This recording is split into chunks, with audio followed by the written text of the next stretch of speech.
quick because I say I wanted to stay on message and not deviate. I've got about a half hour here, and I thank you for your invitation to be here and to talk about my book, which is based on U.S. State Department records and that I published last year in Nepal, that explores the early contacts between Americans and Nepalis and the events in 1947 that we are commemorating today. Next.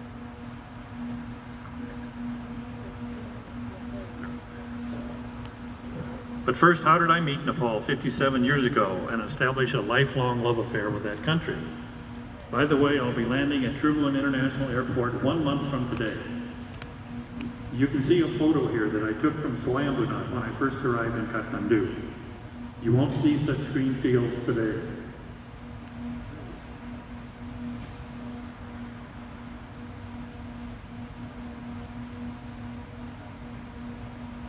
There, now go back, go back, go back, go back. There, okay. All right. So there's, go back there. All right, so there you see a picture taken from Swayambhunath 57 years ago. You see all the green fields, which you will not see today. President John F. Kennedy set up the Peace Corps in 1961. Volunteers were sent abroad not to be missionaries or to promote democracy or the American way of life, but to live in and learn about a foreign culture and its peoples and to do a job. The first group of Peace Corps volunteers went to Nepal in 1962. So here I am in 1966 in Nepal, just out of college, young, a bit naive, having never been to a foreign country, but assigned by the Peace Corps to teach English in Dading district. Here's Bhairavi Middle School, me there in the left, on the left background. A small school, just a few girls. Dading then was only 20 miles in a straight line from Kathmandu, but it was very undeveloped. No roads, no electricity, no high school, no hospital, no factories, and not much food. Here's my 8th grade English class. It was warmer in the sun, and I found it impossible to teach in the school's one large room where students were chanting their lessons. Last spring, I again taught for 5 weeks as a volunteer in Nepal, but not in the Peace Corps. I was at Malpi International School in Panoti, one of the best schools in Nepal, and I experienced some of the tremendous changes that have occurred in Nepal since I first went there in 1966. But here's Sunola Bazaar in 1966. One dusty street, a few shops, and a few government offices, and that was it. I returned to Sunola Bazaar 10 years ago. Not a lot had changed. The government offices had moved to Dading Basic, and a bus came here on a steep, dusty road about twice a day. I went to the school. Of course, no one remembered me, but there was a new building, new teachers, and a much larger number of students. They say you can't go home again, but I did.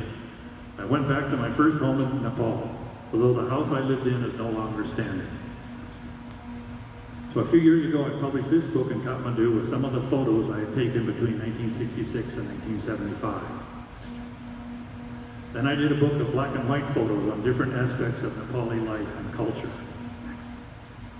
Now I needed a project to work on while visiting Nepal after I retired. And since I've always been interested in railways, I began to research Nepal's old railways. Here I am at Khajuri, south of Janikpur, by the first locomotive that ran in Nepal, named Pashupati. It was built in England in 1926, but the engine is now in a railway cemetery, long since abandoned and forgotten. 9 years of research went into this book, a labor of love, but it will never be a New York Times bestseller. Now let's go to the book, America Meets Nepal, 1944 to 52, that I published last year in Kathmandu. On the book's cover is a photo taken by an American in 1948 from Dara. In the foreground, I think, is what they call Sundara. In the background, on the left, you can see the Swayambhu Hill. And you can also make out buildings in Vasantapur. Now, the British have been in Nepal for 200 plus years. My research sought documentation for Americans who went to Nepal long ago. We start in chapter 1 with Henry Ballantyne. He was the first American in Nepal, as far as I know. He worked for State Department in Bombay, He and his 13-year-old son were invited by the British resident, but they had no official travel documents from Nepal. He reached Kathmandu in November 1885. He met Prime Minister Ranadip Singh just a few days before he was assassinated by his Shamsher Rana nephews. And Ballantyne's book is called On India's Frontier, or Nepal, the Gurkhas' Mysterious Land, published in 1895. Now, Frank Buck was from Texas. He was a world-famous capturer of wild animals for American zoos. He wrote a book in 1930 called Bring 'Em Back Alive. In 1923, Buck brought 2 Indian rhino calves from the Nepal Terai to the Philadelphia and New York Bronx zoos. Kaisar Shamsher actually captured the rhinos, traveling with 20 elephants and a crew of more than 100 Nepalis, probably Karus. Buck went into the Terai, brought the rhinos in wooden cages back to Calcutta, and then by boat to the U.S. He paid Prime Minister Chandra Shamsher 35,000 rupees for the 2 rhinos. Alexander Powell was a war correspondent and world traveler. In Calcutta, he managed to meet Prime Minister Chandra and got permission to visit Nepal. This was in February 1928. His book contained extremely critical passages about Hinduism, its naked holy men, and Buddhist lamas who had bad body odor and needed to bathe. He did praise the strength and endurance of Nepali porters, but the Ranas were furious when they read some of what Powell had written about Nepal. This is Dr. Charles Blanchard from Youngstown, Ohio. He and his wife were the first Americans who were invited to Nepal by its government. He went there to treat Prime Minister Chandra Shamsher. The doctor was a proctologist, an internationally known authority on rectal problems, and he'd been lecturing in London. He reached Kathmandu in February 1929. It is said that Chandra Shamsher died of TB, but I wonder if he was suffering from colon cancer. Blanchard wrote a long article in which he described Chandra, quote, a dictator with velvet gloves, a composite mixture of intellect, shrewdness, justness, kindness, and sternness. He had a charming smile and was loved and at the same time feared by his subjects, unquote. Dr. Blanchard also conducted a class at Beer Hospital for the mostly Bengali doctors there. This article in the 1935 U.S. newspaper reflected confusion in America whether Nepal was part of India or not. But this shows that while the Rana palaces looked like European palaces on the outside, on the inside they wanted the latest American furnishings. And a number of the Ranas wrote to Montgomery Ward in Chicago and ordered sofas, tables, lamps, desks, and so on for their palaces. It was easier for an American-made product to enter Nepal than for an American citizen. But likely some Montgomery Ward sales agents got into Nepal in the 1930s to meet their Rana customers and take their orders. Now we turn to the story that is based on State Department records that I got from the National Archives in Washington many years ago. During the latter part of World War II, the Americans had offices in British India and were supplying India with goods to fight the Japanese in Burma and Southeast Asia. The Allies needed strategic minerals to use in manufacturing military equipment such as radios. Nepal wrote to the U.S. office in India and said, we may have minerals here that we could supply for the war effort. Andrew Corey, shown here, was a young Montana geologist working in India. And in November 1944, he was invited to Nepal to check mineral samples there. He was only a junior civil servant, but he had an audience with Prime Minister Juda Shamsher. He met with Commander-in-Chief Padma Shamsher and other high officials. Andrew wrote a report for the U.S. State Department recording what he was told. I quote from his report extensively. The Nepali official who was corresponding with Americans on behalf of the Nepal government was Kartika Narsingh Rana. He had a degree in chemistry from Bombay and became Director General of Nepal's Bureau of Mines, established in 1941. He met with all the American officials who traveled to Kathmandu in the 1940s. It's interesting that the first technical expert the U.S. government sent to Nepal in 1951 was a geologist. Harry Witt was from Houston, Texas, and was based in New Delhi, and was Andrew Corey's boss. He reached Kathmandu in September 1945, and he was asked if the U.S. would help industrialize Nepal and help Nepal engage in world trade. He met with Prime Minister Juda and Commander-in-Chief Mohan, and also Mohan's son Vijaya Shamsher, who was chairman of Nepal's development board. Germany and Italy lay in ruins in late 1945. England was bankrupt and planning to withdraw from India, so Nepal was seeking American assistance, as America was seen as the world's premier economic power and leader in technology. Witt then made a one-month trek across central Nepal with Kartikenar Singh Rana, looking for mineral deposits and active mines. Vijaya Shamsher was a younger, more forward-looking Rana, a son of Mohan Shamsher. Vijaya had studied in Calcutta. He knew English. He realized what was going on in the world outside Nepal. The Americans who met Vijaya were very impressed by his attitude and abilities. He gave the Americans a list of 15 development projects that he said were under consideration by the government. I don't believe this list has ever been published, certainly not in English. And while these projects were not implemented before the fall of the Ranas in 1951, the document demonstrates that some efforts to plan development had been made in the latter half of the 1940s. The next American visitor to Nepal was George Merrill, highest-ranking U.S. diplomat in India. He met Prime Minister Padma Shamsher in November 1945 and negotiated an agreement of commerce and friendship with Nepal. Again, excerpts from his reports on his meetings and observations about Nepal are included in my book. Joseph Satterwhite was personally appointed by President Truman to lead a delegation to Kathmandu in April 1947 to negotiate and sign an executive agreement that established official diplomatic relations between Nepal and the United States. The U.S. ambassador to India was also designated as Minister Nepal, but no U.S. embassy was opened in Kathmandu until 1959. Now, how did the members of that 1947 U.S. delegation get to Kathmandu? Wearing suits, ties, and dress shoes, the diplomats were carried in sedan chairs from Bhimfedi to Tankot. Some rode horses. At that time, only the Ranas and members of the royal family could ride elephants. Here's Darara in 1947. This tower came down in the 2015 earthquake. It's been rebuilt, but it's still not open to the public. So I'm waiting to go up to the top of the new Kathmandu landmark. This is how American diplomats dressed in Kathmandu in 1947, in top hats and formal dress. Here's the leader of the U.S. delegation arriving at Basantapur Darbar to sign the protocol establishing diplomatic relations between the U.S. and Nepal. As the ambassadors mentioned, the U.S. was the second nation after Great Britain to establish diplomatic relations with Nepal and recognize Nepal's sovereignty and independence. Here's that same building today.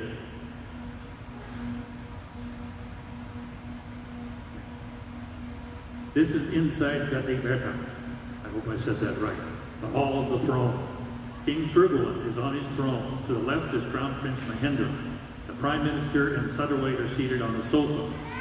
Rana generals and other Nepali officials line the walls. Members of the American delegation are being introduced to King Thirgulan.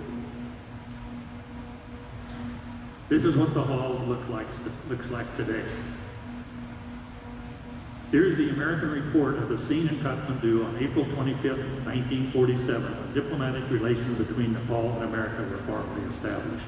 Quote, the Maharaja had set 2:31 p.m. as the time for the formal signing of the agreement. He chose this rather unusual time at the suggestion of his religious advisors that it was a very propitious moment of the day. Mr. Satterwhite was met at the entrance of the Darbar Hall by the Maharaja and led him down the length of the hall, which was decorated in a truly magnificent Nepalese style. There, this is where this agreement in April 1947 was signed. Other delegation members entered the hall hand in hand with Nepalese officials delegated to escort us, and we shook hands with all the assembled officials. After we were seated at an exchange of compliments, at exactly 14:30 hours, one of the Raj Gurus started an intonation, which was a signal for the Maharaja and Mr. Satterwhite to walk to a small table. As the two men signed, the Maharaja's band stationed in front of the Darbar played first the Star-Spangled Banner, and then the Maharaja's anthem. That's not the Nepali national anthem. That was the Rana anthem. At the same time, several batteries of artillery began to fire first a 21-gun salute in honor of the President of the United States, and then a 31-gun salute for the Maharaja. He outranked the President of the United States by 10 guns.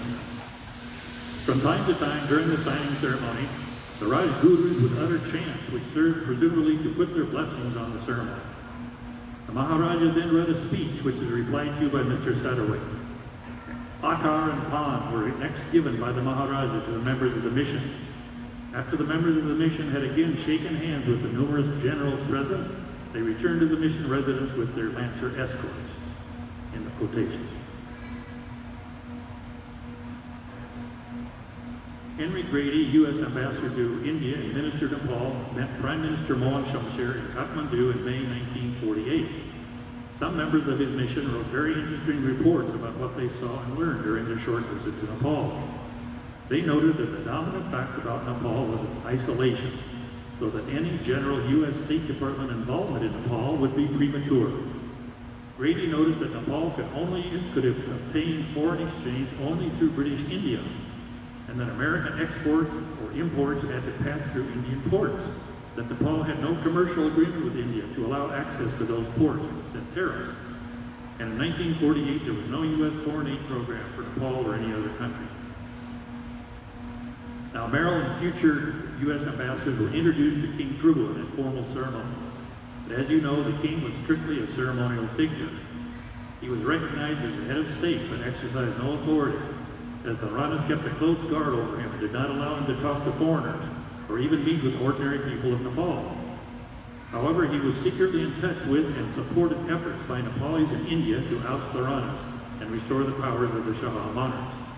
My book contains a lot of information about the activities of the Nepali Congress and the anti-Rana movement in India in the late 1940s. One of those Nepalis who had been jailed in Kathmandu for anti-Rana activities and then was a leader of the anti-Rana forces in India was Danishman Singh. He lived to be a leading figure in the 1989-1990 Janata Andolan, or People's Movement, that led to King Birendra's surrendering much of his power to a democratically elected government. He was a heroic political personality in Nepal at the time of his death in 1997. Kesar Shamsher was the son of Prime Minister Chandra Shamsher and amassed the largest private collection of books in Nepal. That library is now closed due to damage suffered in the 2015 earthquake. Kesar held many positions in the Rana government, including ambassador to the UK. Here he is with his second wife and daughter in Washington, D.C. in February 1948, where he presented credentials as Nepal's minister to the United States. By the way, I believe the ambassador told me that his father accompanied Kesar Shamsher at this time. Is that right? Unfortunately, he doesn't appear in this photograph. By the way, this little girl in the photo is still alive and living in Kathmandu. Lloyd Henderson, one of the most distinguished of all U.S. diplomats, came to Kathmandu on an official mission in December 1948 and also met Prime Minister Mohan Shamsher. Here, Henderson is reading his speech to King Trubula, while Mohan Shamsher is listening intently. They're saying goodbye. I want to know if Ambassador Henderson gave an aid to Mohan. I doubt it.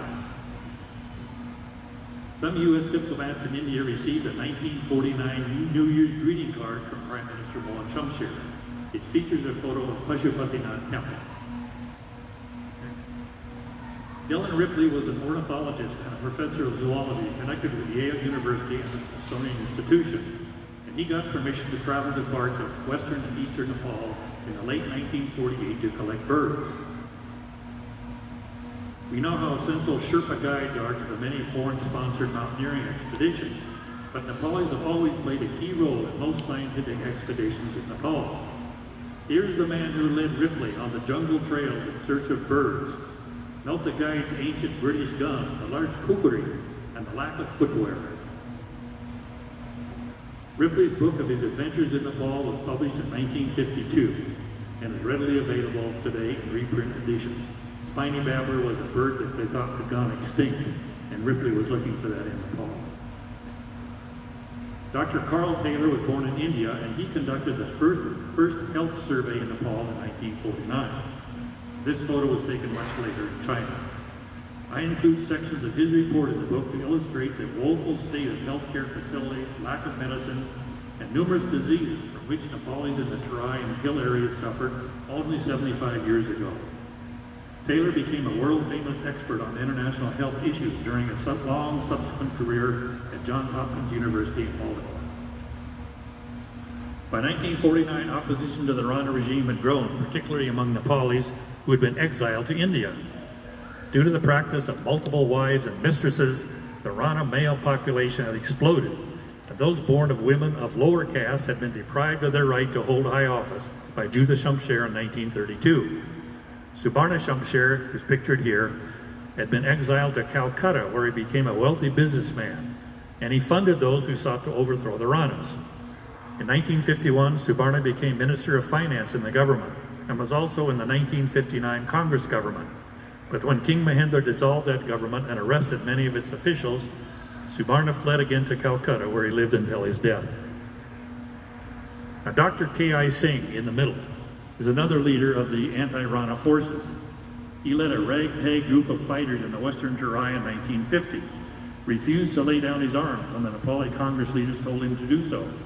So he was arrested and jailed in Kathmandu, but he escaped and fled to Tibet and went on to Beijing, where he lived for a few years. He returned a hero to Nepal and was appointed prime minister for a brief time by King Mahendra. His motives, beliefs, and ideology remain a mystery, at least to me. Again, more information about all these individuals I'm mentioning appears in my book. In 1950, the revolution began when King Tribhuvan and most of his family left their palace and sought asylum in the Indian embassy in Kathmandu. The king refused Prime Minister Mohan Shamsher's appeals to return to his palace, and the Indians flew him to New Delhi. So Mohan Shamsher declared that Tribhuvan had vacated the throne, and he promptly arranged the crowning of Tribhuvan's grandson, Gyanendra, shown here as the newly crowned 3-year-old king of Nepal. Now, no one outside Nepal recognized Gyanendra, and Tribhuvan soon regained the throne, thanks to the deal brokered by India's Prime Minister Nehru. But Gyanendra is unique in world history, in that he is the only person who was crowned king twice in his lifetime, once in 1950 and again in 2001 after his brother King Birendra was assassinated. Here's U.S. Ambassador Roy Henderson with Indian Prime Minister Jawaharlal Nehru and Nehru's sister Vijaya Lakshmi Pandit. The Indian government was intimately involved with developments in Nepal in 1950 and 51 and later, and maybe even today. And Nehru's advisors briefed the U.S. ambassador in New Delhi what the Indians were saying and thinking about Nepal. My book contains some statements Indian officials were telling the U.S. ambassador at that time, and reports the ambassador made to the State Department of Washington clearly show the extent to which the Indian government was deeply involved in the internal affairs of Nepal. Next. Here's a photo at the New Delhi airport in February 1951. From the left, the Indian ambassador to Nepal, C.P.M. Sinha, King Tribhuvan, and Prime Minister Mohan Shamsher, still in office thanks to the preferences of Nehru. The king is returning to Nepal to reclaim his position as monarch and to usher in democracy in Nepal. But we now know that it took many more years before Nepal actually achieved a system of democracy. Here are Prime Minister Mohan Shamsher, King Tribhuvan, and B.P. Koirala, who was Home Minister in the coalition government in 1951. Koirala resigned that November, did not return to the government until 1959 when he was elected Prime Minister. Then arrested in 1960, jailed for many years, released, went to India, finally to return to Nepal shortly before his death in 1982. Next. U.S. Ambassador Chester Bowles is making his way over the old trail from Bhimfeni to Tankot in 1952 to present his credentials to King Tribhuvan. The Indian-built auto road from Birgunj to Kathmandu was not completed until 1956. Next. But here's one of the last steam-powered passenger trains on the Janakpur Railway in 1999, going off into the sunset. And I will follow it and end my presentation. I'll have some copies of this book for sale if any of you are interested. So thank you, and let me say that I have received from the organizing committee 3 questions they would like me to respond to. Now again, I've written these answers to be succinct and to avoid talking too much to try to comment on these interesting questions. So this was sent by, as I say, the organizing committee of this event. Number 1, you visited Nepal as a Peace Corps volunteer for the first time. After that, you kept going back to Nepal every year since retirement, not when I was working. Is there anything particular that fascinated you about Nepal? So I've been fascinated to see how Nepal has changed in the last 55 years, both for the better, more schools, hospitals, roads, electricity available throughout the country, and so on, and for the worse, example, the horrible pollution in the Kathmandu Valley. And what hasn't changed, the hospitality Nepalis give to strangers. I'm fascinated by the variety of peoples and landscapes and the life in villages that I encounter. And I've traveled to almost all the districts in Nepal. And to contrast life in Nepal with life here in the US. I have experience in Nepal I could never have here in Denver.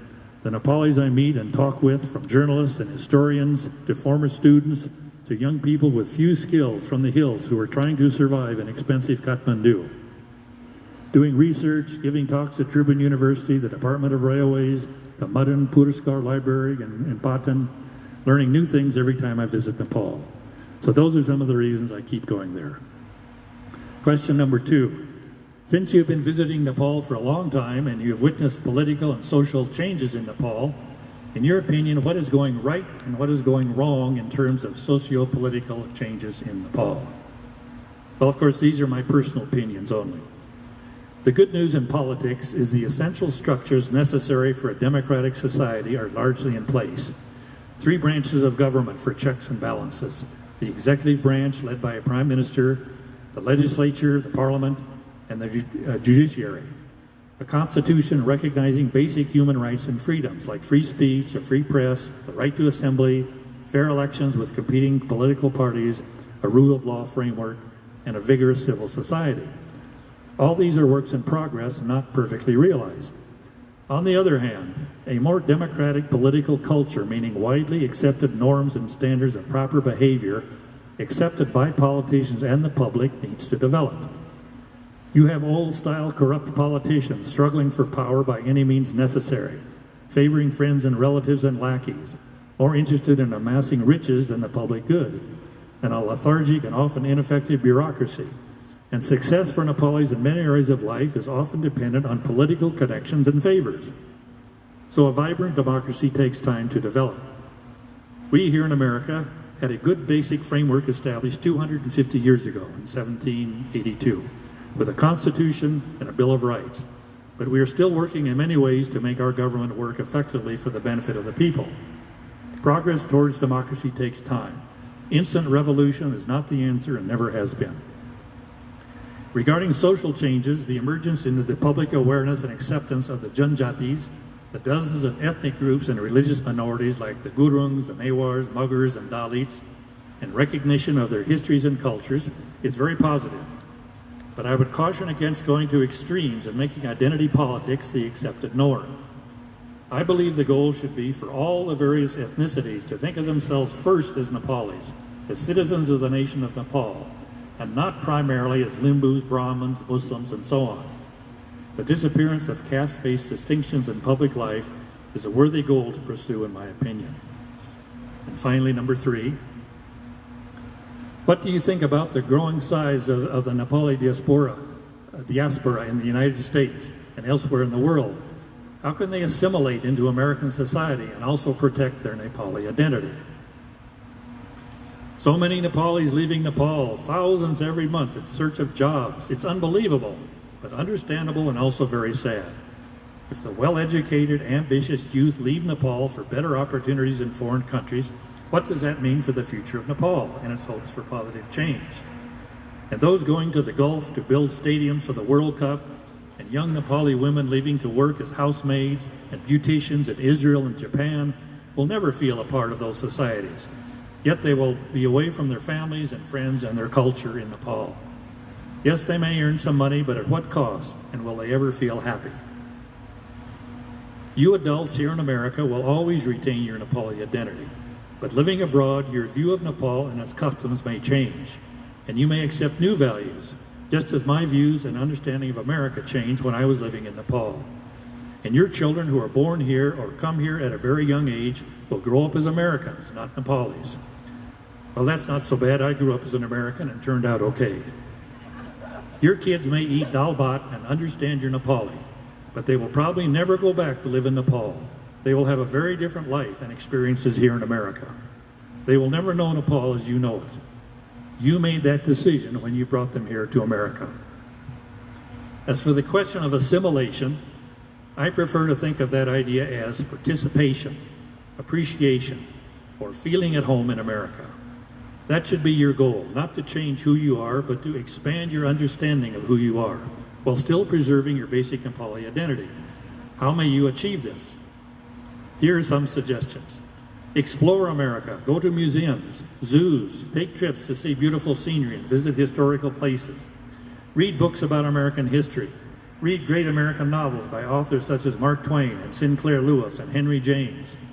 And encourage your children to read good books, not just an iPhone screen. If there's a college in your city you can attend, often without charge, dramas, musical programs, and lectures. Go to a basketball or baseball game. I know American football tickets are too expensive, but football here is a new religion, for better or for worse. I see young kids in Nepal wearing Michael Jordan jerseys. None of them know who he is, so I tell them. Your teenagers probably know about LeBron James and Steph Curry. Do you? Ask them what American athletes and singers they admire and what new computer software they like. They then will think their moms and dads are so cool. I don't know even one American in Nepal these days, but I don't need to enjoy the country. So value your Nepali friends here, but don't just hang around Nepalis. If you have kids, attend the PTA at their school. Join a business or social group like the Chamber of Commerce or Kiwanis or Lions Club. All right, here goes. Aba Nepali Mailaharu Mero Kura Sundohosna. USA ma bastakeri deri lajna manus, hey? Don't be shy. I know you women are polite and respectful and gracious. Get to know your ethnic American neighbors and fellow workers. Most American women are friendly and informal and will be glad to meet and make friends with someone from a country they probably know nothing about. Introduce them to momos. Join a fitness center. Volunteer at a hospital or soup kitchen. Go to craft fairs. Develop a new hobby. Improve your computer skills. Or if your English is weak like my Nepali is, take steps to improve it so you can converse easily with people you meet outside your home. Of course you won't forget Nepal and still visit there from time to time. But if you're going to spend years of your life in America, really get to know and experience this country. And then you should become as fascinated with America as I am with Nepal. Now, if there's any time remaining, I'll welcome any comments or questions. Thank you. Thank you, Dan. That was fantastic. I think, again, this was before the time I was born. I think I really lived the history as you showed us. Being a researcher, I think I have one question. How did you research all these materials and put in a book, and how long did it take you? All right, so the first two books are basically photo books. But well, as I say, this book, I copied documents in the National Archives about 25 years ago, photocopied them, and they've been sitting in my house for all this time. So last year I decided, when I'm no longer here, all those documents will be thrown away. So I sat down and excerpted, and it took me, a month or so really to do that. Now for the book on railways that I'm so proud of, every time I went to Nepal, I tried to meet people who had ridden the railways. I went to the National Archives in Nepal and tried to find material on the railways, which is very difficult. In the United Kingdom, there are rail fans, elderly rail fans like me, who used to go to India to ride the steam trains. And they would go to Jayanagar, often without without a visa. And they would ride the train up to Janakpur, and they'd take photographs. And so I've gotten a lot of those photographs and put in my book. And then I have a lot of books on Nepal. There was one report on the Janakpur Railway, one report that a consultant had written in 1975. The only copy in the world that I could find was in Israel. And so through interlibrary loan, I got a photocopy of that railway report of 1975. So, I mean, I enjoy digging around in archives, and as I say, I've donated copies to some libraries in Nepal because it's fairly expensive, and most Nepalis are not really interested in railways. So that was sort of my own personal research project. That's great. Thank you. Yeah, we do have some time if anybody has questions for Dan.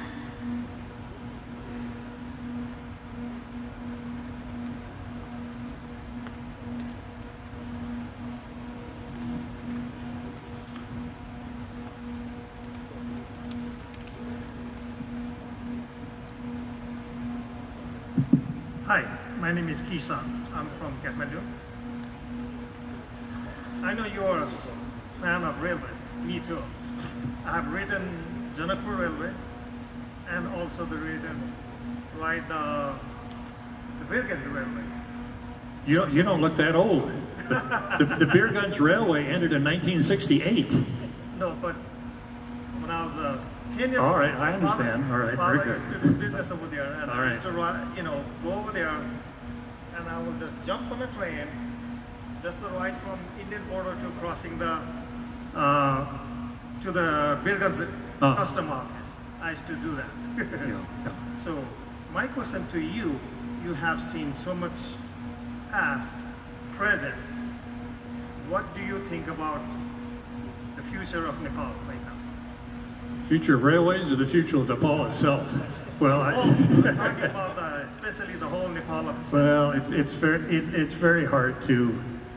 You saw that slide in 50 years, the difference between the school kids in Nepal and what's going on now at St. Xavier's and Burunilkanta. And I went to some government schools in Kabri Palanchok last spring, and many of them too they have large buildings, they have computers.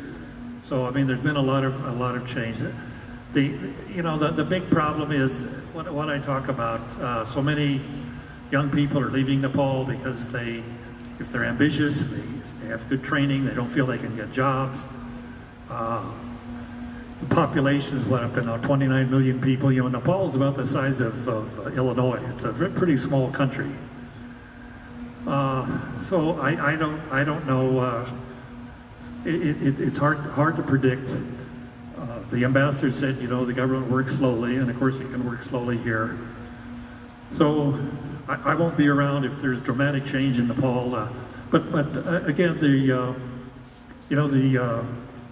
civil war for 10 years had a lot of bad effects in Nepal, but it also had some good results, I think, and it hastened some of the change. I hope Nepal doesn't have to go through that experience again, however. So I don't know, I go back and I wonder if a lot of the villages will really ever change that much. They have iPhones, they have television, now they have electricity.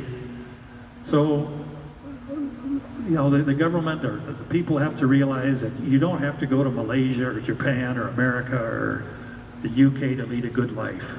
You can lead a good life in Nepal. You may not get extremely wealthy, but it's not a good attitude, I think, for everybody to think, oh, we've got to get out of Nepal and go. And 50 years ago, people thought America was the land of milk and honey, that money grew on trees, that all you had to go there was. But it's not that true. We have a lot of social problems here in America. I know a lot of Nepalis that come here, if they don't know English very well, if they don't have professional training, they lead a very difficult life. So I can't really, I really can't forecast. As far as railways go, I mean, there are these very ambitious plans to build railways. The Janakpur Railway opened, I went to ride it last year, but it took 8 years to build about 35 miles of railway for various reasons. So it's very expensive, it takes a long time. So I'm a little bit skeptical, at least in my lifetime, that these other railways will be built. But getting rid of the petrol, reducing the petrol imports from India is very important because that's the biggest, I think the biggest foreign exchange expense of the Nepal government. And so if electronic buses and natural gas buses, cars, appliances can be brought into Nepal, I think that's good. That's a short term. And the same with the pollution in Kathmandu Valley. My feeling is that word may get around to foreign, there are always going to be truckers and mountaineers going to Nepal, because once you get outside the valley, there's not that much pollution. But I think older people like me that don't know much about Nepal, if they start hearing that for 7, 8, 9 months of the year, you can't see the mountains from Kathmandu and the pollution is so terrible and the traffic jams are so bad, I think Nepal, may lose some of its potential tourists. So I think that's a big way that the government should try. And here in Denver, 50 years ago, there was a brown cloud in Denver. And one of the things the local government did, I think it was local government, was to say, all right, only if your license plate ends in 02 in an even number, you can drive like Monday, Wednesday, Friday. If your license plate extends at an odd number 135, you can drive Tuesday, Thursday, whatever. Now, of course, people don't like that. They want to be able to drive anytime. But you see, if Nepal would implement that in Kathmandu Valley, only half the vehicles would be on the road every day. That would make a big difference. And of course, it wouldn't be popular, but I think that some measures have to be taken, because in reading the old Rising Nepals back in the 80s, back in the 90s, they were talking about pollution in Kathmandu Valley years ago. It's not a new problem. But unfortunately, the number of automobiles has grown so much that you know, when I landed last April in Kathmandu, I couldn't even see the hills from Tribhuvan Airport. All right. I hope the future's better than that. Thank you for your kind answer. Anybody else? Thank you, sir, for such a beautiful presentation. My question is like how we have elevated monorails, especially in India and China on the cities. They are coming up. What do you think about elevated monorails for Kathmandu? All right, now I also wrote a short book on the trolley bus, the Chinese trolley bus from Bhaktapur to Tripurishwar. I didn't bring that. And I did it, as I was reading about railways, I was saving that information. So that was a green energy solution back in 1975 is when it started. But unfortunately, it was abandoned in the early 2000s. Now there was a proposal back in the 1980s to build a monorail or some kind of light rail around Ring Road in Kathmandu. So that was talked about. The problem now is that it is so expensive to build the infrastructure to build that kind of a system is so expensive, and the right-of-way. I don't know. I don't know that it would really be the best solution. The same with a trolley bus around Kathmandu. I mean, it uses electricity. That's good. Subway too would not be feasible given the earthquake possibilities in Nepal. So I think Saja Prakashan Saja Bus or Saja Yatayat is bringing in liquid natural gas buses, which I think is good. But I think some of the technologies that are used here in Nepal or Japan, even in India, I don't know that they're really practical in Nepal, or they're so expensive, and who's going to build them and who's going to pay for them. And I just don't see any answer really to the problem in Kathmandu, to the transportation problem. Anybody else? Maybe the ambassador has thoughts on that, but Okay, I think we're done with the questions.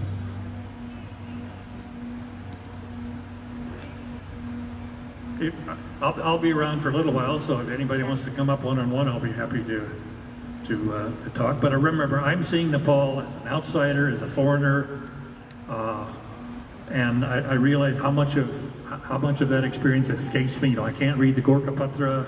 I do buy the Kathmandu Post and the Himalayan Times every day when I'm in Kathmandu, so I'm keeping up with the English newspapers. But then Kathmandu society is so atypical in many ways from what you find. I call the real Nepal, once you leave the valley and go outside Kathmandu. But I stay in Kathmandu a lot because I know people there, and I enjoy the various restaurants, and I can walk to a lot of places. But anyway. Thank you, Dan, for sharing us the fantastic journey that you had in so many years. And again, Dan has the book there, so please free to take one. Again, it's for sale. I'm taking one home too. I think it's a good one to have in the home library for sure. Only $15, no tax, no delivery charge. Right. So yeah, thank you so much, Dan, for coming in and sharing your experience. Thank you.